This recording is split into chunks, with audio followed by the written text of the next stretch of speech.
What are you going to do with the time you have left?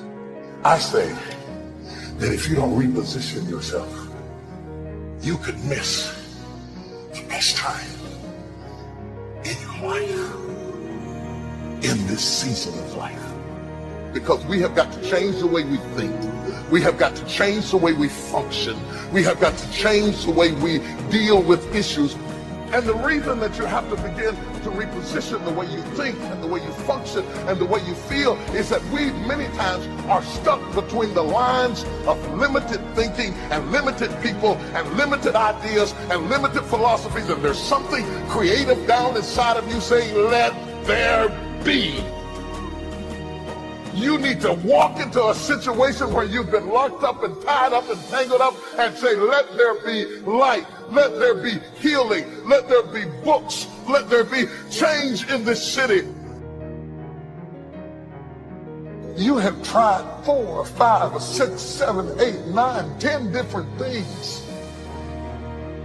Each you worked on 90 days or so and then said it doesn't work. How can you be a leader with a 90-day test? Of course it didn't work. You didn't stick to it long enough. You didn't fight hard enough.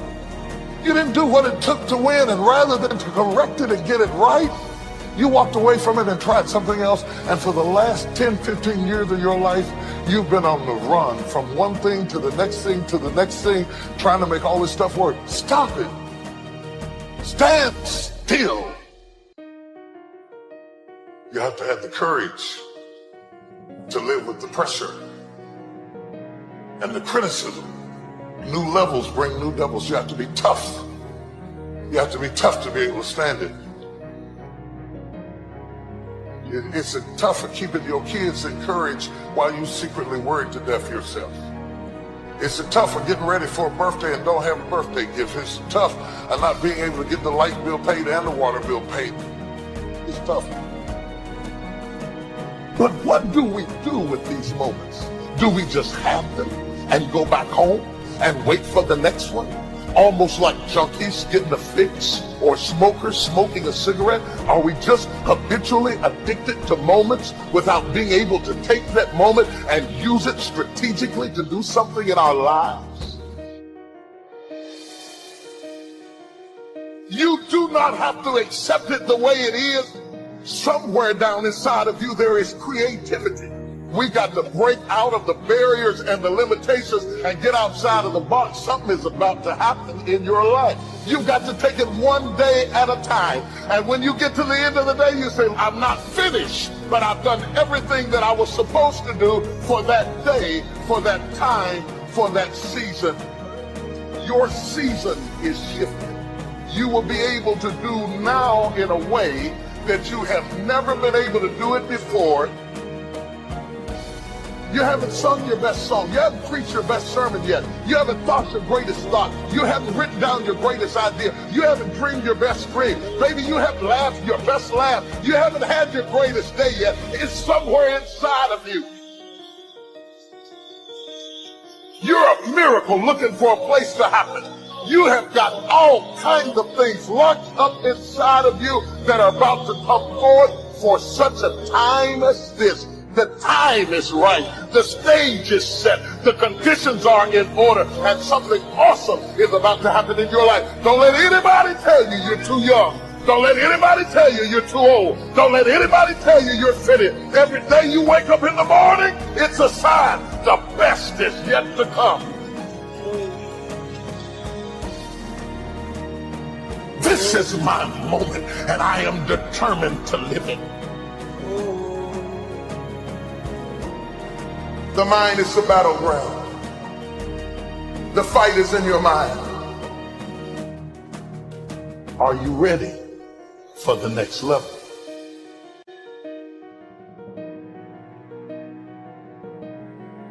What are you going to do with the time you have left? I'm telling you, you can make whatever kind of money you want to make. You can have whatever you want to have. You can do whatever you want to do. Like, there are no limitations. And aren't you tired? There's some of y'all out there right now. You're tired. You know, somebody telling you when to come to work. Somebody telling you when to take lunch. Somebody telling you when to do a vacation. Somebody telling you what you can and cannot do. Some of us, we were born to fly. But what I'm telling you is, when you become the right person, what I mean by the right person is, once you identify who you are and you begin to separate yourself from the masses, and you begin to see your individuality, when you begin to see your talents, when you begin to see your personal skills. All right, it's like this. If you ever wore a suit from the store before, that's one thing. But if you ever got a suit tailored, are you hearing what I'm saying? If you ever got a tailored suit before, you know that it's different from going to buy a one-size-fits-all suit and then having a suit that's tailor-made. It fit different. The pants are different. The way you walk in it is totally different. Why? Because it's fit to you. And what I'm telling you is, you need to have a tailor-made life. When you were created with a specific purpose, a specific design. I don't care if you was born and, you know, your parents didn't claim you. You still special. I don't care if your mama went in your life, your daddy went in your life. You are still special. When you were created, you were designed to do what nobody else can do. And I'm telling you, when you become the right person, what you do is you start separating yourself from other people. You begin to have a certain uniqueness. As long as you're following other people, as long as you're being a copycat, you will never ever be the best copycat in the world, but you will be the best you could be. So I'm challenging you, number one, I'm challenging you to define your value, right? Number two, I challenge you, listen to me. If you want to make more money, if you want to be more successful, if you want to have and do stuff you ain't never done before, number two, I'm asking you to invest in you. That's right, invest what? Number one, I'm asking you to invest time. I'm asking you to invest time in yourself. Some of y'all, you spend so much time with other people. You spend so much time trying to get people to like you. You spend so much time trying to fit in that you don't even know who you are. You know other people more than you know yourself. You studied them. You know about them. You want to hang out like them. You want to be just like them. And you know what? You've invested so much time in them, you don't know who you are. I challenge you to spend time by yourself. I challenge you to take yourself out. There's some young ladies right now, you fine, you pretty, you got it going on. Some brothers, you handsome, you suave, you got swag. But you know what your problem is? You've been in one relationship after another relationship, and you ain't never been in a good relationship because you don't even know you. You spend so much time taking her out. You spend so much time trying to impress him. You spend so much time buying her flowers, taking her out to lunch. You spend so much time calling him. You don't even know who you are.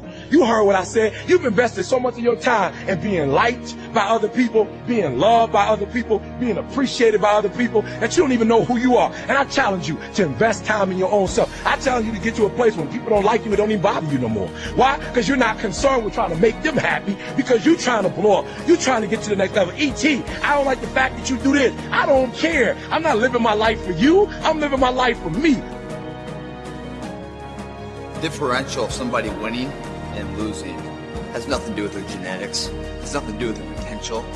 It's their perseverance, always showing up. A person that's willing to gamble it. If you show up, then you have a chance. If you don't show up, the outcome's simple. Never there, like an audition. If you show up to the audition, there's a chance you might get the part.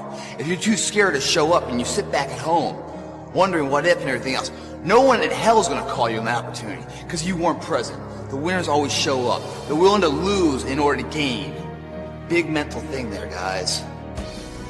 Everyone can take action. Literally, if it's that simple, if all it takes to succeed is the ability to know what you want, take action, know if it's working, and keep changing until you get what you want, how come everybody doesn't do it? You go after and you give it all you have. If you lose, at least you try, man. I failed. It's 10 times more of a man than someone said, what if? Because what if never went to the arena? The reason is fear. And the fear is usually fear of failure or success or rejection. But the real word I would use for this thing we're afraid of is pain. When you guys find a fear, that fear will either create you or destroy you. I love fear. The reason why? Behind every fear is a person you want to be. Fear is self-imposed, meaning it doesn't exist. You create it, you can destroy it too. It's an intangible. If you face your fears, guys, you will realize it's not that big. You face your fears, you become the person you want to be. You run from your fears, you're not living. You're alive, but you're not taking the freedom. You're not running the day. The day's running you. You always be the fucking servant, not the master, guys. If you find a fear, the quickest, easiest way you can beat it is initially, right when it comes in. If you allow it to sit, It will grow roots and start breaking you down, destroying the potential of the person you can be. Again, the champions, guys.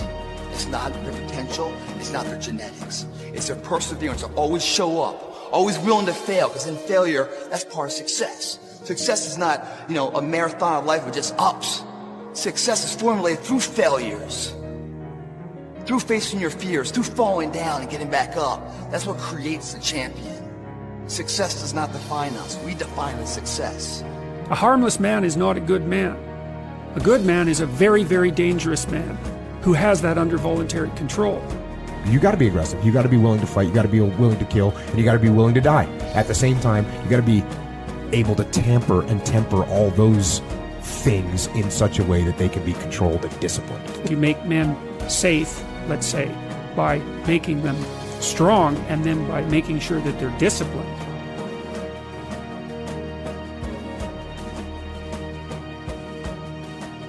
Or, like, you don't make men safe by making them weak.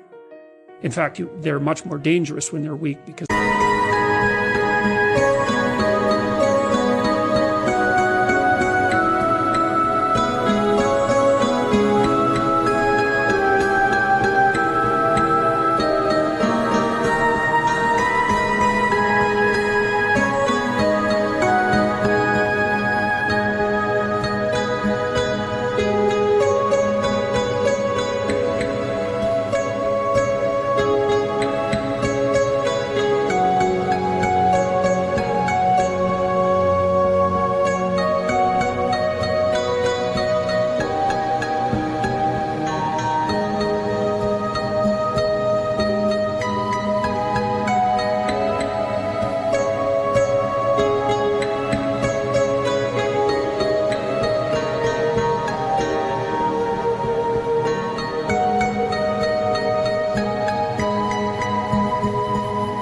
they'll stab you in the back when they get the chance, or take advantage of you when they get the chance. You make men safe, let's say, by making them strong, and then by making sure that they're disciplined.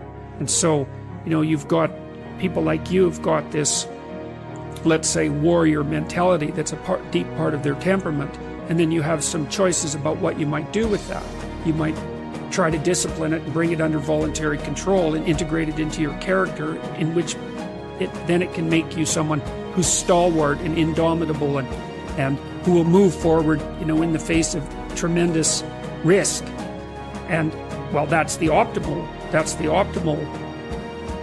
pathway if you have that kind of temperament. I think, like, it's the men that have the most, what would you call it?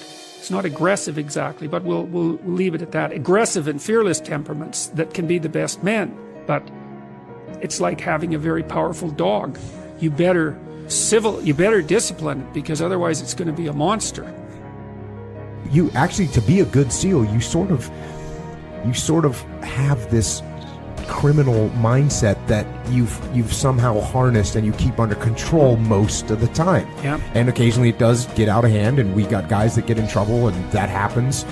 And if we only took guys that would never get in trouble, we wouldn't have anyone in the ranks, really. Well, you also see, too, in the classic hero stories, you see this with Harry Potter, for example, which I'm making reference to because it was such a phenomenon. I mean, when something makes welfare mother richer than the Queen of England, you shouldn't take note, right? And when kids are reading 500-page books and standing in line waiting for the next one, and when you produce a whole movie empire around something, you should take note of that. Well, Harry Potter's little team aren't the delinquents, right, who have no discipline, but they're also not the good kids. They're the kids who will break rules when necessary, and that's the issue. Break rules when necessary. Now, the question is, when is that necessary? Well, that's sort of the ultimate ethical choice. The SEAL types, and I've met a number of people like that, they're capable of breaking rules, let's say, or maybe even inclined to break them. But I also think that this is part of the reason that I'm an admirer of Carl Jung, because Jung makes it very clear that, see, he was very interested in the barriers to enlightenment. Because if there's such a thing as being enlightened, let's say, then why isn't everyone enlightened? If it's just a matter of taking the glorious route and following your bliss, let's say, it's like, well, that sounds pretty easy. Why isn't everyone enlightened? But Jung's thinking isn't like that at all. You know, he believed that in order to transform your personality, that first of all you had to be disciplined, that's for sure, but you also had to integrate that part of you that was terrible and capable of breaking rules and make it part of you. And so then, and I really like that idea. Well, here's an example. So about 20 years ago, I would say, there was a newspaper headline in one of Canada's major newspapers, and it was the Minister of Foreign Affairs at that time, Lloyd Axworthy, and he was talking about what had happened with Milosevic in the former Soviet Union in Yugoslavia, and the atrocities that were being committed. And he said that he was caught unawares by that because he didn't have the imagination for that kind of evil. And I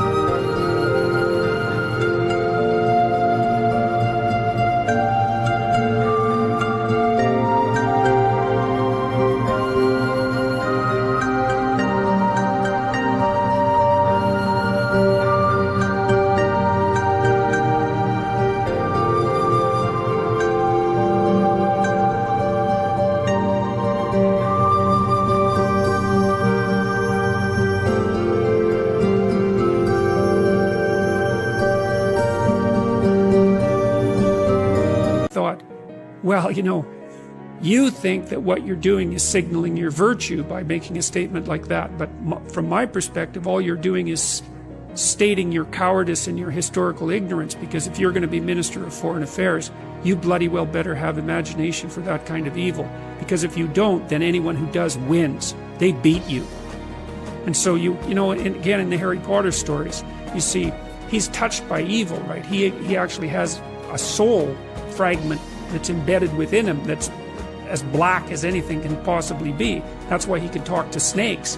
But without that, he wouldn't be able to have any victory. And that's exactly right psychologically. Unless you can think the way that an evil person thinks, then you're defenseless against them, because they'll go places you can't imagine, and then they win. And so the best men I've met, it was interesting even when I was in junior high and high school, because most of my friends dropped out, you know, by the time they were grade 10, thereabouts. And a lot of them were guys who developed physically. They're pretty powerful, and they're just damn sick of putting up their hand to go to the bathroom. It's like, you know, they're not doing that anymore. One of my friends got kicked out when he sort of challenged the gym teacher, you know, physically. And the gym teacher, he could do an iron cross. He was a tough guy, and so it was no trivial matter for my friend to stand up to him, but he got expelled anyways.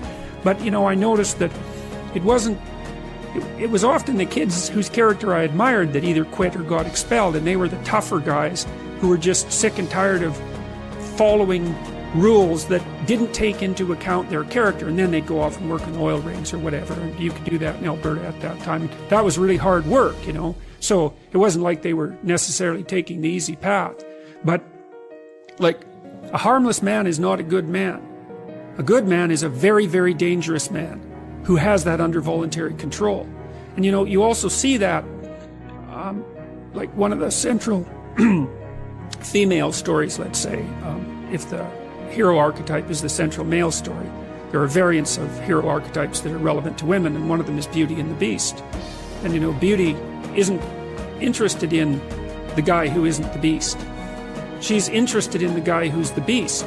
And that's exactly right, but she's interested in the guy who's the Beast that can be civilized and disciplined, right, and who can use that in the service, well, let's say, of a family. And that's exactly, well, that's exactly how it should be.